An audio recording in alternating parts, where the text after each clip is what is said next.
All right, joining us now to help us sort of unpack this a little bit more is SMU political science professor, Dr. Matthew Wilson. Professor Wilson, thank you so much for being with us. Obviously, this is the first time, as we've mentioned, ever that a former president faces federal criminal charges, and all of this happening less than a year before the 2024 primaries. Donald Trump is a current frontrunner, so I think a lot of us are just here left wondering how all of this is going to bode for the GOP and for the rest of the hopefuls that are looking for the nomination. It's really a remarkable development, and it throws a shroud of confusion over the whole race.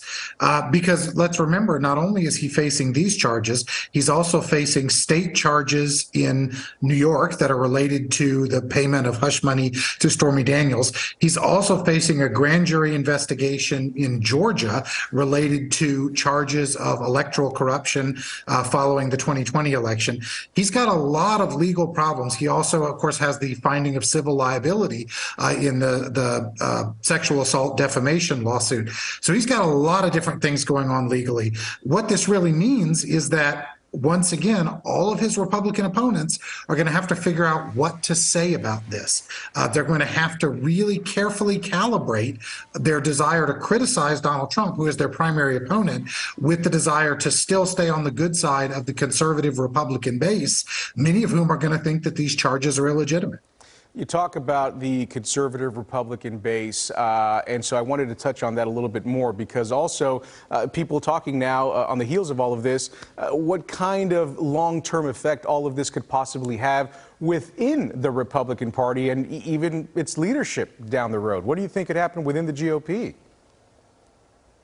Well, at some point, everybody will have to take a stance on this. That is, they can either say this is a hoax and go completely in camp Trump, or they can say these are very troubling allegations and we think that the former president did something wrong.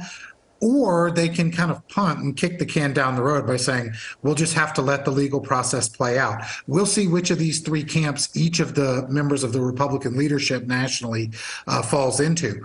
But, ultimately, it's going to be very interesting to see on what timetable these charges proceed. When does this actually go to court? To what extent does this interfere with the 2024 campaign? Does the federal government genuinely believe that they can convict and even imprison former President Trump? I mean, that would be truly remarkable. So we're just going to have to see, A, what the federal government is shooting for here in terms of charges and penalties, and B, how this, on what timetable this plays out.